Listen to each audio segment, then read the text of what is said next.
మహాభారతం క్విజ్కి మీ అందరికీ స్వాగతం. శ్లోక దృష్టకేతుచేకితానః కాశీరాజస్య వీర్యవాన్ పురుజిత్ కుంతి భోజస్య సాయిభ్యస్య మహారథః. ఉలూచి అర్జునుల కుమారుడు ఎవరు? ఇలావంతుడు. అర్జునుడికి అంగారకర్ణుడు అనే గంధర్వుడు ఇచ్చిన అస్త్రం ఏది? సమ్మోహన అస్త్రం.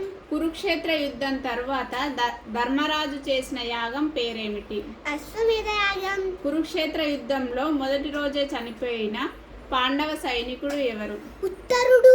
దుర్యోధనుణ్ణి శపించిన మహర్షి ఎవరు? మైత్రేయ మహర్షి. ఏ అస్త్రాన్ని పొందడానికి కర్ణుడు పరశురామ మహాప్రభువు వద్ద శిష్యరికం చేస్తాడు? బ్రహ్మాస్త్రం. ద్రౌపది వస్త్రాపరణ సమయంలో కౌరవులందరూ మౌనంగా ఉన్న ఆ చర్యను వ్యతిరేకించిన కౌరవుడు ఎవరు? వికర్ణుడు. సత్యవతికి ఎంతమంది కుమారులు? సత్యవతికి ముగ్గురు కుమారుల వాళ్ళ పేరు వేదవ్యాసుడు, చిత్రాంగతుడు, విచిత్రవీరుడు. ఎవరి అనుగ్రహం వలన మాద్రి నకుల సహదేవులకు జన్మనిచ్చింది? అశ్విని దేవతల అనుగ్రహం వలన మాద్రి